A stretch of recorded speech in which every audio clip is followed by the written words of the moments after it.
Yo, what's going on guys? So today I'm going to be giving you 5 reasons why Call of Duty 2017 is probably going to be the best Call of Duty we have ever had. Other than the fact that it kind of needs to be. Fresh out the bed. Count up the dead. Fresh out the bed. Guys, I'm sure you guys are well aware of like the situation we're kind of in right now. So we are truly in need of like a really good Call of Duty.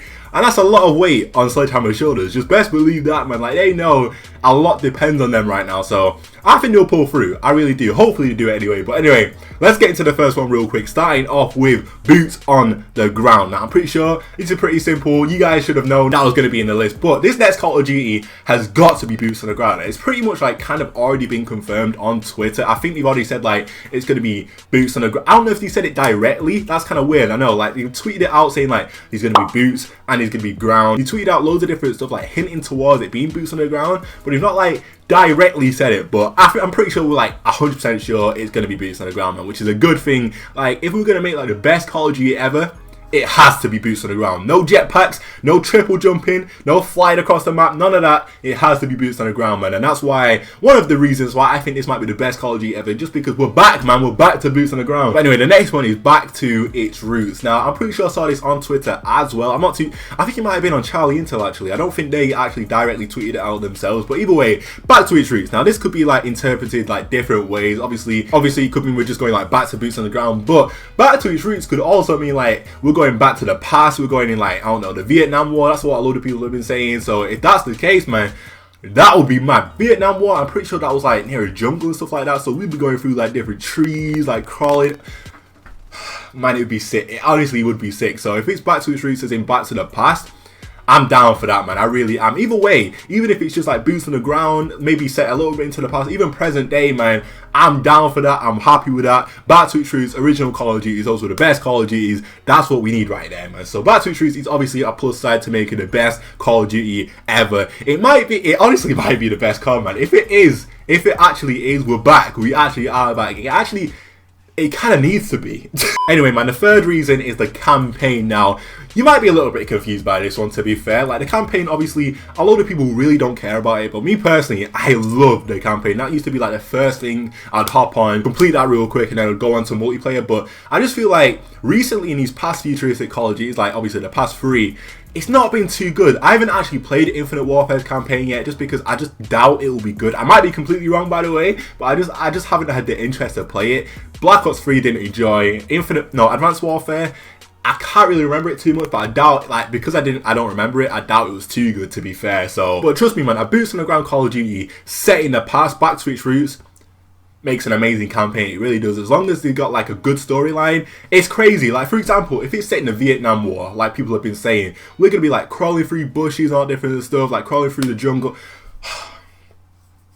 Man, it's actually mad. Like, let me know in the comments down below if you agree with me right here. You must do. Like, my favorite missions, like back in like the previous campaigns, like I'm talking like Modern Warfare 3, like Call of Duty 4, all that different stuff. My best campaign missions were the ones like when you're like crawling, you have to be stealthy with like a suppressed sniper or a suppressed pistol, crawling through bushes, making sure that people don't kill you, picking them off one by one. Those are the best missions, man. You actually feel like you're in the game. These past few Call of Duties, we haven't really had that because we're just triple jumping all over the place, man. So, like, that's why I think this campaign could be the best campaign ever, just because if they're doing everything right, bro, it's about to be mad. It really is. I don't care. It's just going to be amazing. So that's why I think the campaign could be sick. And that's why I feel like the campaign is a good reason why, like, some of these previous Call of Duties, like the best Call of Duties ever. But another reason why I think this might be the best Call of Duty ever might be, by the way, I'm not 100% sure it will be, obviously. This is just like my opinion on this. But another reason is the fact that we've had jetpack Call of Duties. We've seen how, well, Sledgehammer have kind of seen like what we actually like about these, you know, jetpack Call of Duties, what we've took from that, and also what we like about boots on the ground Call of Duties as well. So if they like merge the two together, like, think about it. You might be thinking,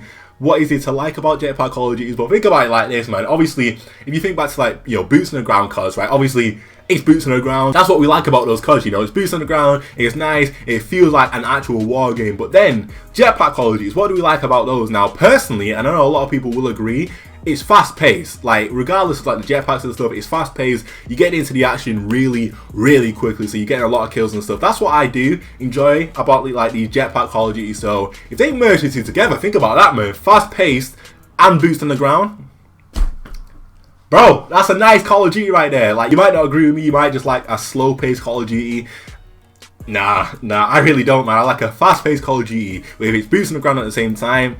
That's just perfect for me, and that really is. I just love that sort of playstyle, man. So they could do it by just making you run a little bit quicker. They could just do it by smaller maps. I'm not too sure, but either way, if they like merge the two together like pretty nicely, we're good. We actually are good. So I think that's a pretty good reason right there. I think that's a pretty good reason because they've seen how both of these Call of Duties work, what we like from both of these types of Call of Duty. So it can only go well. They can't mess this up. But the final reason, man, the final reason why I think this might be one of the best or the best Call of Duty ever is DLC. Now, I know this might be a little bit confusing because DLC kind of covers quite a lot of stuff. It could be like DLC weapons, it could be DLC maps, all different stuff. But DLC, right? Because Advanced Warfare, they stepped it up. They really did. They changed Call of Duty literally forever. It literally did. Like, obviously, advanced supply drops, you could buy them, get like variants of weapons, get like different gear sets and stuff. So they switched it up a lot, and these are like gonna be in Call of Duty forever. Keep that in mind. They need to, they're gonna make that money any way they can. So they're gonna keep supply drops in the game without a doubt. But again, they've seen like Advanced Warfare, obviously the first one to do it all, Sledgehammer's first Call of Duty.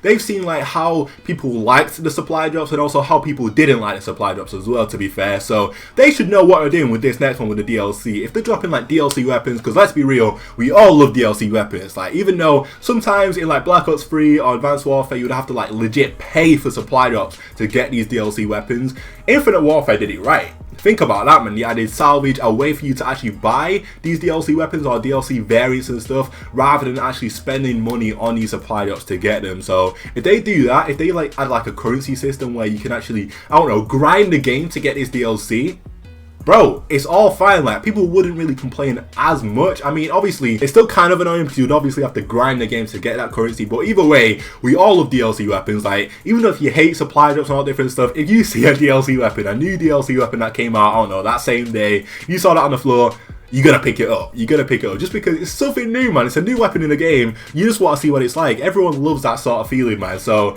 if they do DLC right, in the sense that they add the weapons right, you can get them in the right way, I mean, that's perfect. It really is. Like, they know what they should be doing. They started supply drops. They knew what they were doing right there because they were getting out of money real quick. And then they saw people say it's pay to win, all different stuff. So surely they have the right idea about how to add DLC weapons within this next game. Like, it's just amazing to see like previous Call of Duty weapons in the new Call of Duty. So if they do it right, then obviously people are going to be happy, man. And that's going to help it be one of the best, if not the best Call of Duty ever. Now, there are 5 reasons why I think it might be the best. Now, obviously, it might not be. They could just totally ruin it completely, or it could be like a good Call of Duty or not the best. But, you know, there are 5 reasons why it could be the best Call of Duty, man. And I feel like it really does need to be a good Call of Duty, man. It really does. It needs to be a really good Call of Duty where they listen to the community a lot, let us know what they're doing to change, and like ask us what they should change as well. Like, we're the people playing it, so I'm pretty sure they should know that they should ask us like what they should do with their game just to make everyone happy. But either way, that's the end of this video, guys. Leave a like if you enjoy, subscribe if you are new. Let me know in the comments down below your opinions on all the different stuff. Whether you think Call of Duty 2017 will be a good COD, whether you think Call of Duty is just dead completely already, to be honest. Obviously it's not, but people somehow had that opinion. But anyway, man, thanks for watching. I'll see you guys in the next one. Peace. Hold a drink, I'm just sipping good while they rolling stanks. Diamond chain, bitches get so thirsty for these Cuban links. Real nigga, don't gotta prove it, P. Fuck what you think. Real killers, your ass will be dead before you even blink.